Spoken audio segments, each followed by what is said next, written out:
The next step is, and last step of the eightfold path is the enterprise. And what's the enterprise? It's up to 7 turnkey businesses plus a turnkey leadership system. Step 1, I have a dream. Step 2, I have a vision. Step 3, I have a purpose. Step 4, I have a mission. Step 5, I have a client fulfillment system. Step 6, I have a franchise prototype.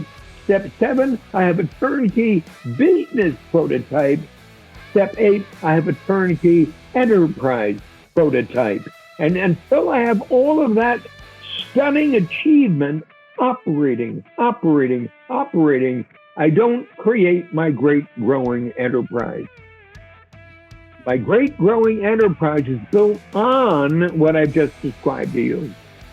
And that's the reason nobody succeeds at doing what Ray Kroc did, because nobody does what I call the eightfold path religiously, affirmatively, expertly, every single time. Follow me, follow me, follow me, follow me. No, not like that, like this. No, not like that, like this. Exactly like this, not sort of like this. There's this old saying that you didn't do anything on your own, that you're standing on the shoulder of giants, you may have seen.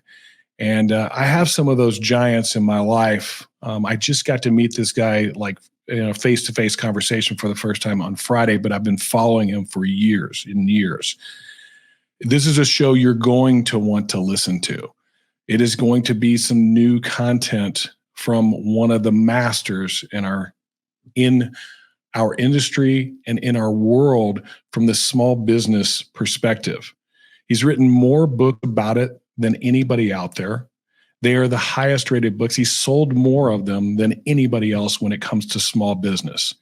He is the master of EMyth. You may have heard of that before. But if that's all you know about him, you are missing something completely important to your life and the life of your small business. He's written over 35 books. He sold over 8 million copies. He is a man that needs no introduction, but I feel like he needs to tell us a little bit more about who he is, just in case some of you have been living under a rock out there and don't know who Michael Gerber is. Mr. Gerber, could you share with us a little bit about who Michael Gerber is? Thank you, Jim. Well, I am Michael Gerber. I'm the creator of the EMyth, the author of the EMyth books. And if you don't know what the EMyth is, it's the entrepreneurial myth. And it is the substance and essence of why most small businesses don't work. And in fact, according to the Small Business Administration, 77% of all new companies fail in their very first year. Now think about that. If you've survived more than your first year, you're miraculous. But please don't love yourself to pieces because of that, because very few of the remaining actually survive the first 8 years of their business. So it's an extraordinarily tragic story. I've been immersed in that tragic story for years, close to half a century, designing, building, launching, and growing great growing companies. And it's that work that we want to share with you under the title, which is the title of a new book I'm working on right now called Every Business a Startup. Let me say that again. Every business a startup. Yes, yours. No matter how long you've been in business, no matter what you think you know about your business, no matter what you've learned about your business, I'm essentially saying to you that you're probably doing it all wrong. Please, Jim, I don't want to say that in front of you, because you've been coaching clients for many years. But I'm suggesting to every single person within the ear of what we're saying here that every small business is doing it wrong. Now, with the tens of thousands of companies we have worked with, I've discovered that to be a truism. They're all doing it wrong. They're just all starting it wrong. So that's what I'd like to discuss with you today. Yeah. I like I said, I had the opportunity to hang out with you on Friday. We had a long conversation. It wasn't just like a 5-minute interview type thing to say, hey, dude, let's do a podcast. It was like, hey, let's get to know each other a little bit. And I'm going to let everybody kind of know that you've been a big influence on me from the perspective of this dream, vision, purpose, and mission. That was just something that really resonated with me. We teach some of that concept to our clients as we work with them because I believe in it so much. I believe that starting right is super important. And I think so many people get caught in a trap is what ends up happening. They tend to be good at something, whatever it is. They're good at, installing a roof, or they're good at doing their law practice, or they're good at being a chiropractor or physical therapist, or whatever it is that they're good at. And they start a business, they think, because they're good at the thing.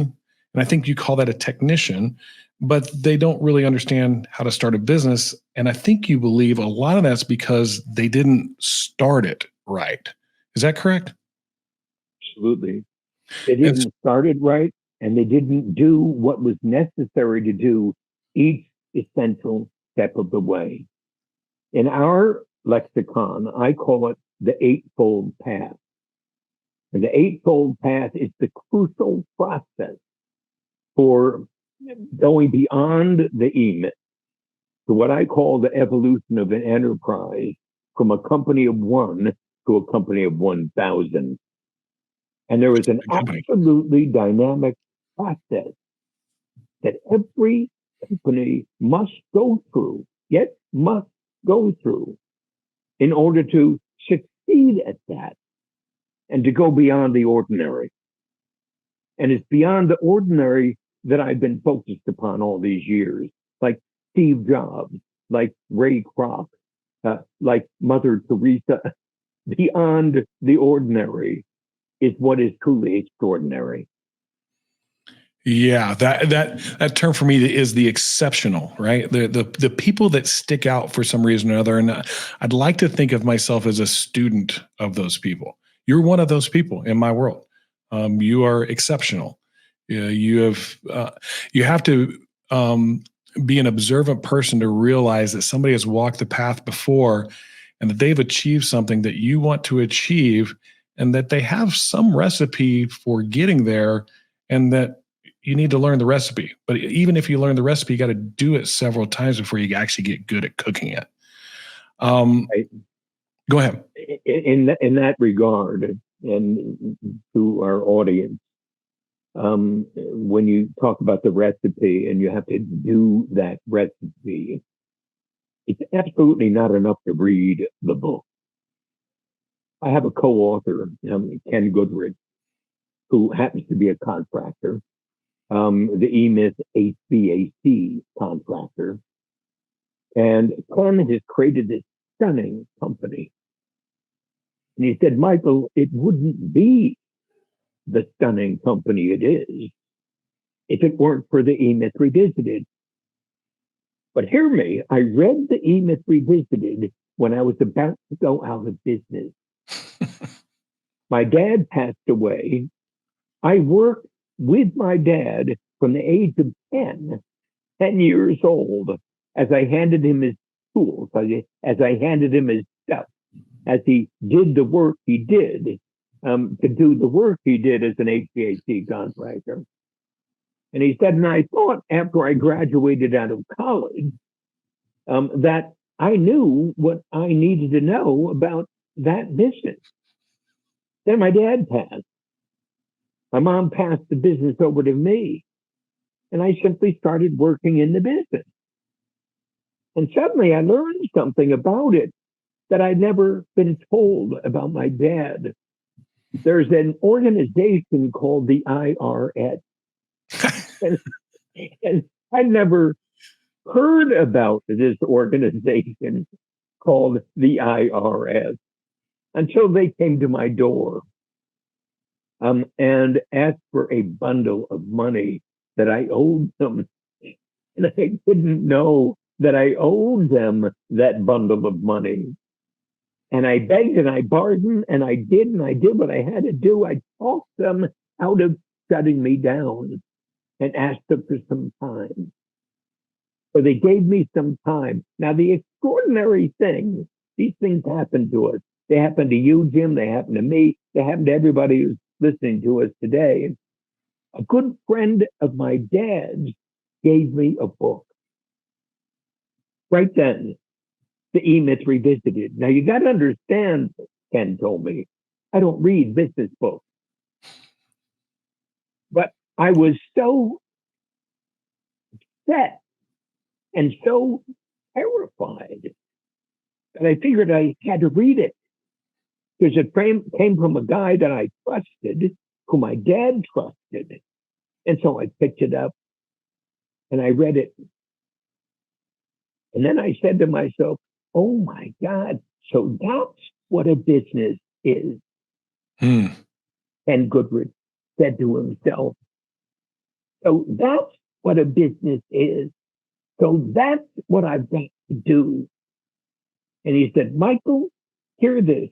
I read the EMyth Revisited 37 times. As I practiced it, applied it like a religion. And that's how my company became the company it is today.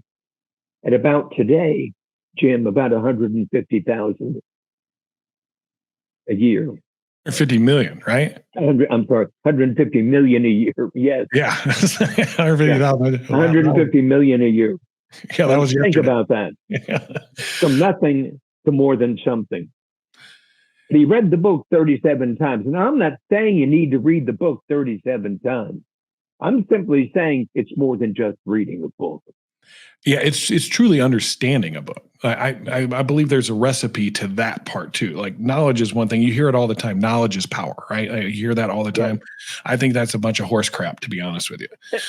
Understanding is power. That's where the power comes from. Knowledge is just facts. Being able to understand what those facts mean and being able to be discerning with those facts so that you can use wisdom in your decisions is where true power comes from. So EMyth is wonderful and great, but you've been working on a project, it seems to me, for about the last 7 years or so. I did some research all over the weekend and stuff, and this concept of the dreaming room. And I think it's based off of the dream, vision, purpose, mission, and really the dream aspect of things and getting the right start on stuff. But it seems like you've been at it a while. Am I correct in that? Oh, right. And you've got to understand that the dreaming room is simply the first 4 steps. The dreaming room is the first 4 steps of what I call the eightfold path. Right. The eightfold path is the business development process that I've created since EMyth to redesign the way a company goes from a company of 1 to a company of 1,000, what I call beyond the EMyth, the evolution of an enterprise from a company of 1 to a company of 1,000. Step 1, step 2, step 3, step 4, step 5, step 6, step 7, step 8. Step 1 is the dream. I have a dream. I'm saying without a dream, none of the rest matters. Because without a dream, and we'll discuss what a dream is, because most people misinterpret what a dream is. Dream is not a personal dream, Jim. It's an impersonal dream. It's not what I want for myself. It's what I'm determined to create for the other. The other is the person who comes to me. The other is the person who comes to me and says, help. The other is a person who comes to me and says, I don't know how. The other is a person that comes to me and says, I'm struggling. What do I do? Nothing seems to be working. The other is that other who's in need of something they don't understand. That's been the basis of my work for a half a century. That's the basis of my EMyth work.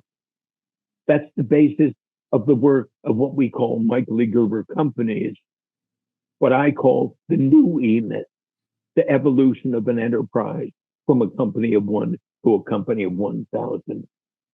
So the dream is critical as the foundational premise upon which everything a small business owner is bound to do creates the great result they're there to produce.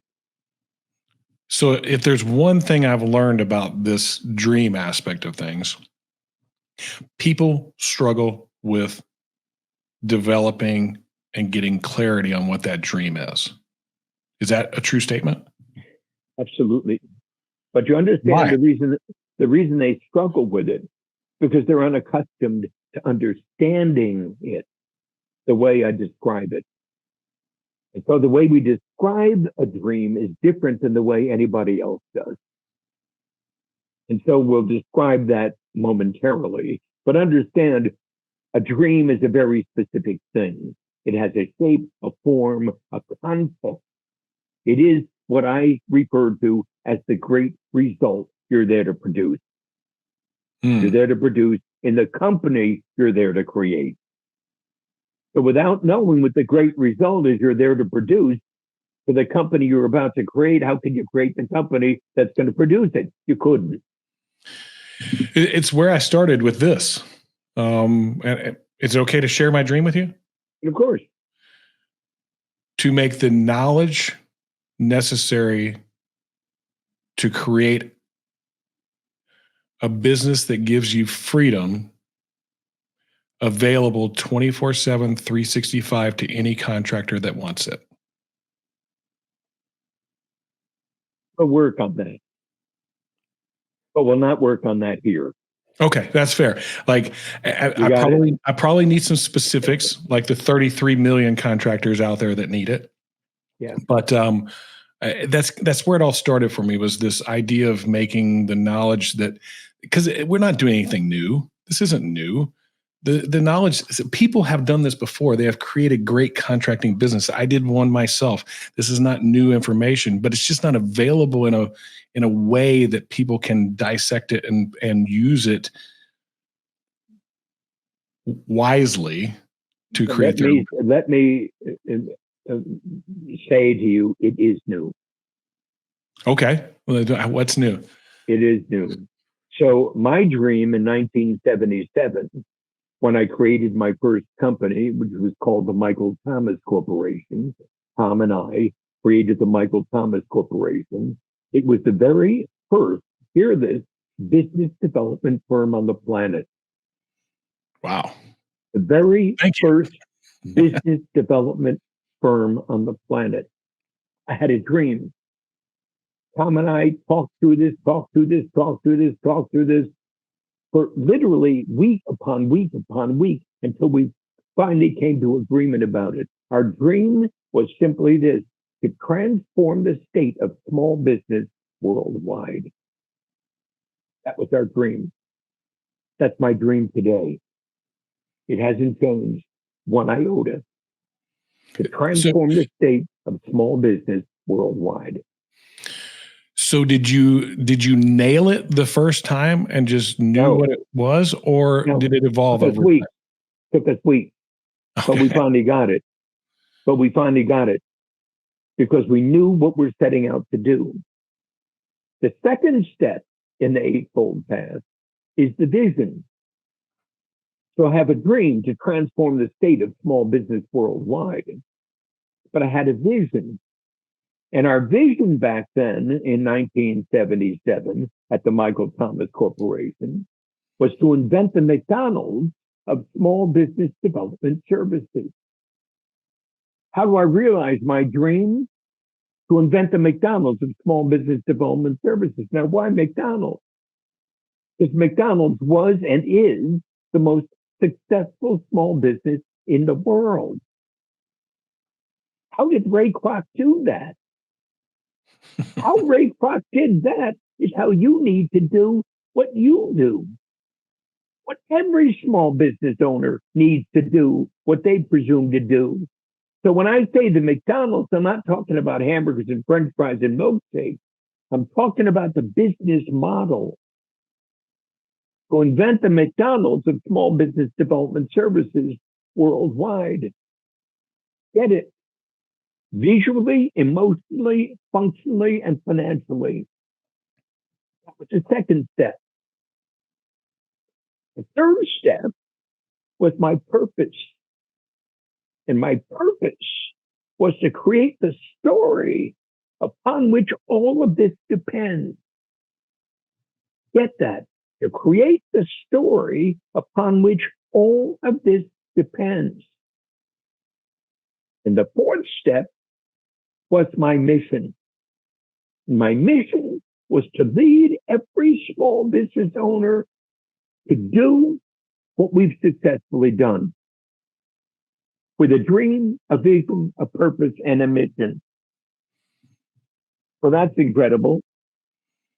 Yeah, that the fact that it has sustained for that long is the incredible part to me. From 1977 till to now, it hasn't changed. There hasn't been any evolvement. Or have you ever seen companies that do evolve over time? Their dream is this, and they actually do some good things, get really great, and they're like, wow, I can do more. And their dream now evolves. Everybody does. Everybody does. Everybody does. So you've done that. And then technology changes. Leadership. This new book came out. That new book came out. Et cetera. Et cetera. Everybody is following the next thing. The next thing. The next thing. We haven't. And we haven't, not because we're not evolving. We haven't because nothing's changed. So how does that happen? Like, I just to be transparent. Like, how does that? How do you like nail that well? I was 41 when I started my first company. You got to understand, I wasn't a kid. Yeah, I wasn't a guy who sold this and that and this and that, and I was always going to be an entrepreneur. I wasn't interested. Understand, I didn't become what I became until something miraculous happened to me. And that something miraculous that happened to me blew my mind. What was that? It blew my mind because I'd never done it before. My brother-in-law, his name is still Ace Remus, had a small advertising agency in Silicon Valley. And Ace came to me one day and he said, Michael, I got a problem. One of my clients, call him Bob, is having an impossible time converting the leads we create for him into sales. Would you come and meet Bob and talk to him and figure out what his problem is? And I said, Ace, I don't know anything about business. Even worse, I don't know anything about technology. Can I ask you a question before you finish the story? But of course. What made him think that you were the right person to talk to him? Well, Ace and I had a relationship for years. Okay. And Ace would come to me and we'd talk about this and about that. Ace thought I was the greatest thinker in the world. He just thought I was a genius. Now, you got to understand, in one respect, I can understand why Ace thought that. But in another respect, there was absolutely no reason on the planet for Ace to think that. But Ace is a rather brilliant guy. And Ace thought I was. And he didn't have an answer to the problem. So that's why. Okay, gotcha. Now, Ace also knew that I sold encyclopedias in my early life. Ace didn't know anybody who sold encyclopedias, whether in their early life or in their late life. He couldn't even imagine going down the street, knocking on doors and selling encyclopedias. He said, how in the hell did you do that? I said, well, it was really very, very simple. He said, no, it wasn't very, very simple. Can you explain it to me? And I said, sure, I'll be glad to explain it to him. So I explained to him why it was very, very simple and why I was so good at it. And so that must have led Ace to think, well, then Michael knows how to sell stuff. Gotcha. Therefore, Michael would probably know how to see what Bob's not doing that he needs to do in order to sell stuff. You got That it? makes sense. Yeah, now I got it. Okay, got it. So in any case, long and the short of it is I had a dream, a vision, a purpose, and our mission was very, very simple: to lead small business owners to succeed at what we learn how to do with their dream, their vision, their purpose, and their mission. Therein resides the first four steps. And the first four steps of the eightfold path, meaning they're the foundation for what comes next. So do we get to talk about what comes next? Of course. All right. So I've got my dream that I'm going to do this big, huge thing, and it's going to be about them, not me, right? It's impersonal. I have a vision. Let me give you an example Sure. of your dream, Okay.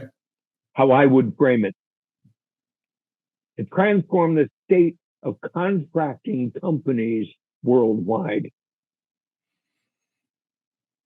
Therein resides the most profound dream you could possibly possess. Because it's the biggest possible thing. The only way it gets bigger is if there was something else in the universe out there. Of course. But you're into transformation, not into change. You're not about change, you're about transformation. Transformation goes far beyond change. It's completely anew. So in your relationship with contractors, you're going to seed them, feed them, inspire them with a method, a process through which transformation is going to occur in their companies, in their lives. I can see that. Less is more. That is more. Transform the state of contractors worldwide. Got it? I got it. I'm gonna chew on that for a little bit because I'm like, okay. Now think of a contractor, and you're turning around to say to the contractor A, you need a dream. You need to set out in Michael's eightfold path. You need a dream, you need a vision, you need a purpose, you need a mission, and I'll get on to the next four steps. Your dream is to transform the state of roofing contracting worldwide. Your dream is to transform the state of framing worldwide. Your dream is to transform the state of plumbing worldwide. Now you say, but Michael, I'm going to be working with every plumber that'll come to me. And if you say their dream is to transform the state of plumbing worldwide, and every one of my plumbers is saying the same thing, what I'm saying to you is, yeah, but only one of them is going to do it. But every single one of them are going to pursue it. And they're going to get somewhere along the way. They're not going to go out of business. No, they're never going to go out of business. Yeah. Our clients don't go out of business. Well, there's so much fear in our industry right now. Hear me. But Jim, there's fear in every industry. Yeah, there's fear in every profession. It's not just in contracting, it's everywhere. Yeah, I'm trying to be the guy that's like, hey, quit operating out of fear. This is ridiculous. Like, yeah, so big deal. There's venture capital coming in, and that road's been done before, and it didn't put the good ones out of business. The ones that knew what they were doing and what they wanted to achieve. And so, quit worrying about that. All right, so we've got the first four, but this is an eightfold. Dream, vision, purpose, and mission. So now the next, that's the foundation. Right. That's the foundation upon which you're going to now design, build, launch, and grow your company. The first step in designing your company is what I call the job. And your job is your client fulfillment system. So hear me. You're going to go to work on your job to design, build, launch, and grow your client fulfillment system. That's the product. Every company is there to sell. Every plumber, it matters not. It needs to be a client fulfillment system for that company to do what it does to differentiate itself successfully from everybody else in that industry. You hit the nail on the head right there. We actually we have a similar concept we call the ideal process, and inside of that ideal process, it must be proprietary and unique. It must separate you and differentiate you to get you out of the contractor crowd. Right. That's the client fulfillment system. Right. Okay. The next step, this is step number 6, is called the practice. And the practice is what I call the 3-legged stool. Lead generation, lead conversion, client fulfillment. We're taking the client fulfillment system now and putting it into the practice. And now we're creating the client acquisition system. Lead generation, lead conversion. First, I generate a prospect, then I convert that prospect into a customer. And in client fulfillment, I convert that customer into a client. You got to do more than buy once, twice, 3 times. They got to stay with me for a lifetime. So what happens when you sell something that you only sell maybe 1 or 2 times to somebody in a lifetime? Then you're not really thinking very well. Well, for example, a roof, right? You put a roof on somebody's house. Yeah, but you're not selling a roof, just a roof. You're now going back and re-roofing the roof. You're now going back and fixing the gutter. You're not going back. And so it's a system you're selling, you're managing, you're monitoring, you're managing, et cetera, and so forth. So you're in continuous relationship with your client because so is their roof. That's good. I like that. Of course you'd like that. Because you appreciate that. Oh, I can see the value in it, number one. I can appreciate that it keeps me in front of that client who is now a client and hopefully a relationship at this point. And while it may not be as big of a project as that first initial re-roof, maybe 15, 20 years, or maybe even shorter time frame because something happens, I do another roof. But there's all the other stuff, maintenance program, there's the roof cleaning, there's everything related to what happens on top. Yeah, exactly. What happens on top always affects what happens on bottom. That's good. The languaging of all that is critical, but that is where lead generation, lead conversion, and client fulfillment come in. But even more important to understand is your practice is your franchise prototype. So understand that every So is this number 7? Is this number 7? No. Okay. We're on the practice. Okay. Yeah, the practice is number 6. Right. Every small business is not only a startup, every small business is a franchise. Because the business development, the business format franchise is the most successful business development system ever invented. Oh, you told me I could challenge you. This has actually came up to me. This is something I've been thinking about. This is weird that you even brought this up. Name one other than a restaurant that's a franchise that's been successful for more than 20 years. Oh my God. I don't ask me for right now for names, but I could. It just hit me the other day. I was thinking about it. I could send you a list. Okay. I would love to see that. Dozens and dozens and dozens and dozens. But you've got to understand that very few companies achieve the meteoric success of McDonald's. And that's because they didn't approach their development in the same way that Ray Kroc did. Had they done that, I could even give you more examples because I'm in the business of creating examples. Because what we're here and talking about is the exempt law or inventing the McDonald's of small business development services, of inventing the roofing, et cetera, et cetera, et cetera, et cetera, that will live a lifetime. We're here to create that, Jim. Yeah, I believe it's possible. I believe that I know there are examples. I just couldn't think of one. I will help you to think of them. Yeah, okay. I'll give you multiple examples. Sorry to get you off track there, but thinking You're of not getting me off track. You're right on track. Okay, so think of it. You're asking the right questions. You're expressing the same doubt. You got to understand, everybody I speak to says yes, but. Everybody.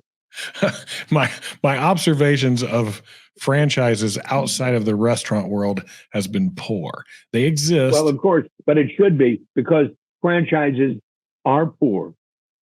Because the vast majority of franchises in the planet are not business format franchises. They're brand name franchises, and they're stupid. Oh, I agree with you on that. The business format's the key. The everything behind it, not the front.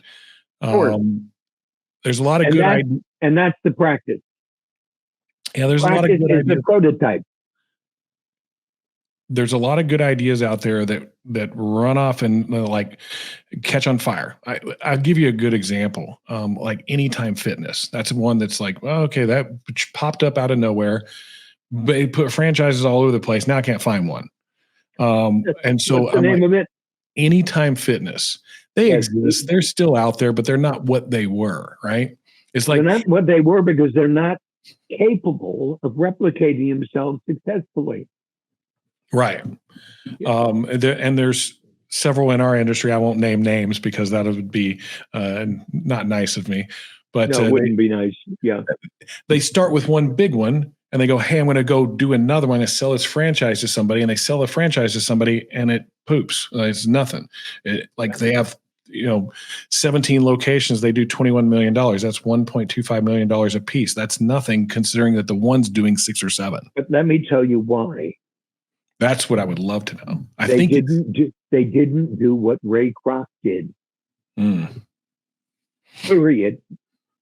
They didn't create the processes, the training, and the format that was repeatable so that others could do it without. They didn't create the religion at the heart of it. McDonald's is McDonald's is McDonald's is McDonald's is the golden arches. This is what we do. This is how we do it. This is how it works. This is what it tastes like. This is how we hand it to you. This is the paper it's wrapped in every single time. You know why they don't do it, right? Do I know why? Who doesn't do it? Why? Like you said, that thing exists. Anybody could go read the book about Ray Kroc, McDonald's story, the whole bit, yes. and we can see it. We know what it takes, but the effort. We don't have the will. We don't have the will. Yes. We don't have the will. He did. You got to understand, he was 52 freaking years old when he started McDonald's. Gives me hope.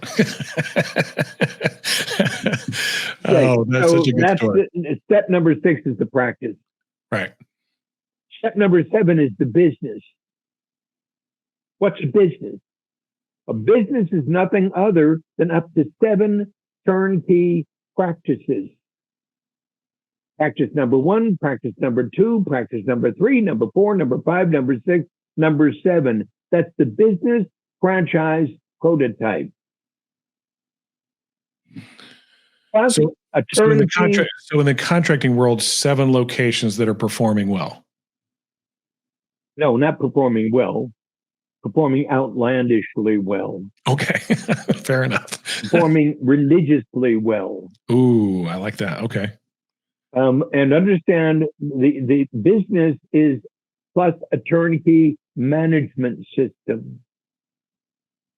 So this is what the practice does: lead generation, lead conversion, client fulfillment. And this is what the management system does: overseeing lead generation, lead conversion, client fulfillment. On top, on bottom, together. That needs to be perfected exponentially. exactly and replicated successfully exactly 7 times. Why 7? Because 8 is too much.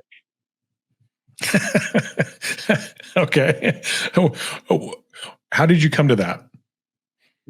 Don't even ask. It's the magic. It's the magic. Okay. You can call it 7-Eleven. It's the magic. 7 is a magic number. It truly is in my world. So 7 is a magic number. It is. How did you come up with the 7 steps? 7 is a magical number. 7 bears out and throughout the religion of my company. And the religion of my company isn't something you change every month, change every year. You understand? You don't keep on changing it because you don't change God. You don't change Jesus. You don't change Genesis. Well, you and I have a lot in common, Mr. Gerber. There's 7 runs throughout my business pretty heavily. Call me Michael. Okay, Michael. And the number 12. The number 12 is really important too. In my world. Let's get beyond the business. The next step is, and last step of the 8-fold path, is the enterprise. And what's the enterprise? It's up to 7 turnkey businesses plus a turnkey leadership system. Step 1, I have a dream. Step 2, I have a vision. Step 3, I have a purpose. Step 4, I have a mission. Step 5, I have a client fulfillment system. Step 6, I have a franchise prototype. Step 7, I have a turnkey business prototype. Step 8, I have a turnkey enterprise prototype. And until I have all of that stunning achievement operating, I don't create my great growing enterprise. My great growing enterprise is built on what I've just described to you. And that's the reason nobody succeeds at doing what Ray Kroc did, because nobody does what I call the 8-fold path religiously, affirmatively, expertly, every single time. Follow me, follow me, follow me, follow me. No, not like that, like this. No, not like that, like this. Exactly like this, not sort of like this. Yeah, I couldn't agree with you more. It is this way and no other way. Although the opportunity to innovate together is available, but it is this way until we prove it otherwise. Yep. And we're not here to prove it otherwise. We're here to prove it right. Yeah. Okay, so I get all that, and it makes a lot of sense. As a matter of fact, it's in a lot of alignment with what we do here. How do you explain the Apples of the world, the big corporations? They're not franchises or any of that kind of stuff. They're franchises. Say that again. They are franchises. Is that Apple are you in the Apple store? Apple has never become the multi-trillion-dollar enterprise it's come had it not been able to replicate successfully the turnkey systems that live at the heart of it. McDonald's is a profoundly successful turnkey methodology. Got your phone. Is the phone is my phone the franchise? Of course it is. Okay. That makes sense. Residing behind the development of this phone is your franchise prototype. That makes sense. I was wondering if you got a hold of them, you're the one behind the Apple stores or not. But well, the Apple stores, you understand, are good to a point, but they need to be better. I would agree. And they could be extraordinarily better because Apple had not followed through with the retail reality of the store in the way that they followed through in the technology development of their enterprise. Had they, and they could still, had they followed McDonald's, the religion of McDonald's, what happens in an Apple store would be stunning, beyond belief.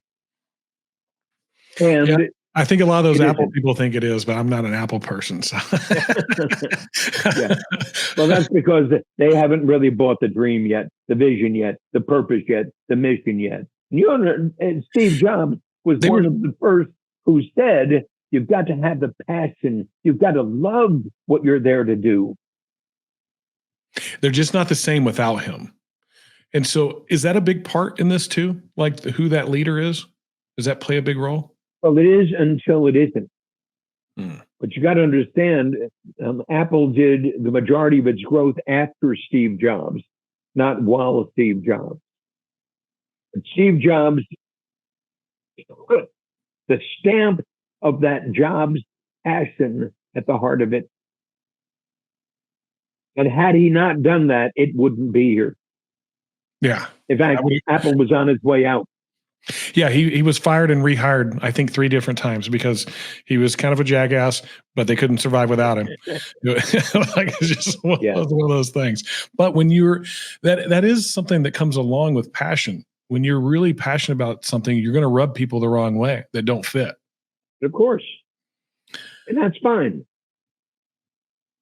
So to summarize a bit of this, these are the steps that all businesses must take. Every single one of them. And there is no exclusion to these rules. No exclusion. So when somebody gets started with you, what does that look like? Where does it all start? Starts with the dreaming room. And so I obviously I set that up purposely, right? All you listeners, I did that purposely. What does it look like in this dreaming room? That sounds so. Especially to a contractor, that sounds so foofy. Dreaming room, right? Yeah, that's why most contractors fail. Okay, fair enough. I agree with you on that. Yeah, but what is this silly stuff? Yeah, it's too touchy-feely for me, right? Yeah, I know. I give you a perfect example. The management and founders of Infusionsoft. Are you familiar with Infusionsoft? Yes. As a matter of fact, I got to go and spend some time with them while I was at Acculinks, which is another software. We were learning from them how they had grown their thing. And that was where I was reconfirmed and indoctrinated into the dream, vision, purpose, mission thing. I went like, that's where they got it from. Yeah, and they've become Keep now. So they must have been following their dream and vision. Yes. And so I was working with them. They had bought the EMyth. They loved the EMyth because it's systems centric, and they're a systems centric company. They really understood the point of it. And so they brought me out to speak at several of their meetings, and I did. And their question was, so where are we going now? Like that. Yeah, well, because the timing is important. Because I did that with them probably 13 years ago. And this dreaming room thing is like 7 years ago. So something happened, like they had known of you and had worked with you and read your stuff. That was the EMyth in the beginning. In the beginning, and now 7 years ago. And they heard about the dreaming room because I did my first dreaming room in 2009. Okay, got it. Okay. Yeah. And they heard about it. What's this dreaming room stuff, Gerber? I said, well, I can't explain it to you. You got to be there. And so, what do you mean I got to be there? I said, you got to join me in a dreaming room. And in that time, it was 3 days, 2.5 days, actually. And I led it. And they said, well, what is it? And I said, look, I'll describe it to you, but you're still not going to get it until you do it. So why don't you guys come? So I think it was 4 of their top management, 2 founders and 2 managers came to that dreaming room. And before we started, one of the founders came up to me and said, Gerber, look, I hate to say this, but this dreaming stuff really sounds wheezy, squeezy. It doesn't sound like the systems guy we know you to be. Sounds like some hippie came up with it. Yeah, right. And I said, no, I got that, but shut up. Join me inside and we'll get through it. And at the end of the 2.5 days, tell me if you feel the same way. At the end of those 2.5 days, they came to me and they were in shock. I mean, literally in profound shock. It was like this holy shit, Gerber. We, they, us, had never thought like that before. You brought everything back to us in a way we'd never imagined possible before. It's more than the system. It's the dream, the vision, it's the purpose, it's the mission. Wow. And they went back to Arizona, where their headquarters are, and told the CEO, the founder, you got to get out there with Michael. You got to do this. We're not going to tell you about it. You got to do it. And he did. Clayt Mad. Clayt, yeah. I know Clayt, yeah. Clayt came out. He did it, and it blew his ever-loving mind. What is it about that blows our mind? Well, hear me. If you suddenly saw light and you'd been living in the dark, would it blow your mind?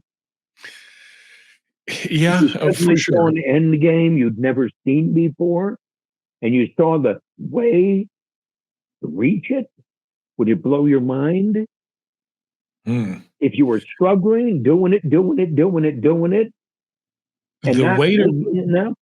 the way to reach it is the key.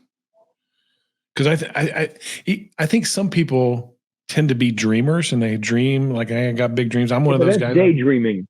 Yeah. That's not what I'm talking about. But I'm usually able to take that dream and put the pieces together to actually make that thing real. That's like one of my gifts that God gave me, is I can make a thing a thing. Like, that's my job. But hear me, and this is really, really important, Jim. You're still talking about a personal dream. I'm not. The difference between a personal dream and an impersonal dream is meteoric. I would challenge that just a little bit. Well, that's fine. You challenge it, and you can challenge it. But what I'm saying is, to the degree you engage in it, something's going to happen in your company you're not ready for. That I believe. But I wouldn't say that my dream is personal. Like, I want to get to this thing. Fine. Don't believe me. No, my dream is all about everybody else. Like, I whatever happens to me. That's cool. I don't even really think about that kind of stuff. But in our coaching, we tend to bring it personal. Like, we do that. I will admit. But in my own world, I'm like, how can I help more people in less time? Like, but Jim, hear this, please. Now, I know we're speaking with an audience. Yeah. But here, we'll forget about the audience for a moment. If in their world it's personal, it's because in your world it is too. Okay. You don't think it is, but I can guarantee you it is. I'm going to trust. In their world it's personal, in your world it is too. Because if it weren't in your world, you'd be bringing something different to them. That's fair. Of course it's fair. Why would I say it if it weren't fair? Well, hey, I'm the first person to say I don't know everything. I'm not the best at everything. I'm working towards it to be as good as I can possibly be. So get this really, really well. And I'm putting my hands like that and like in a circle. Mm-hmm. What I've just designed, built, launched, and grown for you is the business format franchise for designing, building, launching, and growing any company, every company on the planet. And I don't care what changes between now and 1,000 years from now, it will always be the same. That's something to be really proud of. That you got that kind of clarity on something. Oh, hear this too, and I'm not arguing with you for the sake of arguing with you. I don't. It's not pride. It's I feel gifted. That's a better way to say it. Yeah, for Yeah, sure. I've been given something that has happened over 50 years. It's not something I got. 50 years of working on it, not in it, practicing what I'm describing to you with thousands upon thousands of broken small businesses, with people who had no imagination, no ability to even think what I'm describing to you as possible, and providing them with a path Well, if I that was, they could take step 1, step 2, like that. But no, Jim, you don't go to step 2 until you finish step 1. You don't get to do that. Yeah, but you see, everybody else says you can. That's a true statement. We are very much about. Well, no, we're going to finish this thing before we take the next step. Like, it's just how it works. I'm first off, I'm a coach. So if I'm not coachable, I'm not a very good coach. I would love to learn more about this dreaming room and these 8 steps and what that looks like, not only to my own business, but to help and serve my clients well. What does that look like? It's very, very simple. We enroll you in the dreaming room, but not just you. You bring 22 people who are following you, who have heard what I've just shared with you here and saying, want to do it. And they make an investment of $5,000 and a commitment of spending 6 weeks with us. And that's the new dreaming room. 6 weeks with us online. 1 90-minute session per week to discover their dream, their vision, their purpose, and their mission. I walk you through it. I walk them through it. And intermediately between those weekly sessions, when they have questions, and everybody does, I respond to those questions. The questions say, yes, but what about? Yes, but what about? Yes, but what about? And everybody says that, and everybody feels that, and everybody does that. And of course, we respond to every single one of them who do that, say that. My objective would be then to enroll every single startup on the planet in the new dreaming room. And I call that dreaming room 1 and dreaming room 2. Part 1 and part 2. Part 1 is my dream, my vision, my purpose, and my mission. Part 2 is my job, my practice, my business, my enterprise. They complete part 1. They have their dream, their vision, their purpose, and their mission, and they enroll in part 2. And they make an investment in part 2 of $5,000. $5,000 in the first, $5,000 in the second, 22 people in the first, 22 people in the second. And that's how it works. Why 22? Because I chose that number. Okay, fair enough. Just wonder if there was some kind of magic. And since I'm going on 88, in June this year, I'll be 88. Since I'm going on 88, I figured I deserve the right to choose that. So that's why I chose it. 22. So this is what I'll say about that. I want to do it. All of you listeners that are listening to this show, it's first come, first serve. First 22 of you that say, "Hey, I want to do that." I don't know. Is it 21 or 22? Am I one of the 22? Okay. So the first 22, I want to do it with you. Okay. For the first 22 that say, "Hey, I want to do this," because I see the value in it. I see that I need the clarity. And the big thing is the way to do it. I think that's the big piece. Like, all good, get my dream, get my vision, all that. The way to do it is the important part. That's where I see the value. For the cost, it's nothing, like $5,000 or whatever. Right. Like, that seems. Now, let me say something to you, Jim, and to them as well. After they graduate from Dreaming Room 1 and Dreaming Room 2, they're going to need assistance to go through the process of their dream, their vision, their purpose, their mission, their job, their practice, their business, their enterprise. And I am going to license individuals to facilitate that process. Your franchises. And therein resides the opportunity. Now, there's another thing that I want to share with you here, and that is, I'm sure you've seen it, which are my vertical EMyth market books, like the EMyth Attorney, the EMyth HVAC Contractor, et cetera, et cetera, et cetera. There's an opportunity for you to become one of those co-authors.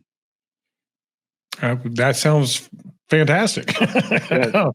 And there's an investment, but of course there always is. But that means you will partner with me in producing that contractor's book. And we'll discuss that off. Yeah, fair enough. Yeah. Yeah. So there we have it, right? Like, this is. Well, there we have it so far. We'll probably do another one of these and then another one of these. But I want to say to everybody who's listened to us here, you got to understand, when I say profound, I mean bigger than big, bigger than anything you've ever imagined before. You have to have the legs, the heart, the soul, and the spirit for it. You've got to absolutely wish to transform the state of the people you reach out to. You've got to really want to. Because if you don't really want to, don't waste my time, don't waste Jim's time, but more importantly, don't waste your time, because you're never going to get there. But if you got the spirit, you understand, if you got the spirit and if you got the will, we like to say, if you got the will, we've got the way. The way and the will, the way and the will. If you've got the will, we've got the way. I want to share that with you, the way, so that you can practice your will to produce the stunning thing we know you can produce. It's going to blow your mind. It's just going to blow your ever-loving mind, as it's going to do for Jim when he joins us in that first streaming room. I'm excited. I want to see my mind blown. Usually when my mind gets blown, amazing things come out of it. And you're right about this. If you don't feel like you have something inside of you that needs to get out, don't do this. You're just wasting time, wasting money, wasting everybody's energy. But if you got something inside of you that needs to get out, this is probably the right place to start. No, it's not probably. It is the right place to start. It is the right place to start. Jim, I want to thank you. Yeah. Thank you very much for holding in there. Yeah. Thank you very much for believing. And thank you very much for stepping into it with the excitement and enthusiasm and passion that you've actually delivered to it. I really appreciate it. Well, everybody else, a pleasure meeting you. See you soon in your very first streaming room. Bye-bye. Michael, it's an honor to have you on. Thank you for being on Contractor Radio. Thank you all for listening and being a part of our show, supporting us over all these years. We're here to help and serve you. Feel free to reach out to me directly if you want to. You know how to get a hold of me, comment, or hit me up at headcoach@contractorcoachpro.com, and we'll get you whatever help you need. Thank you very much.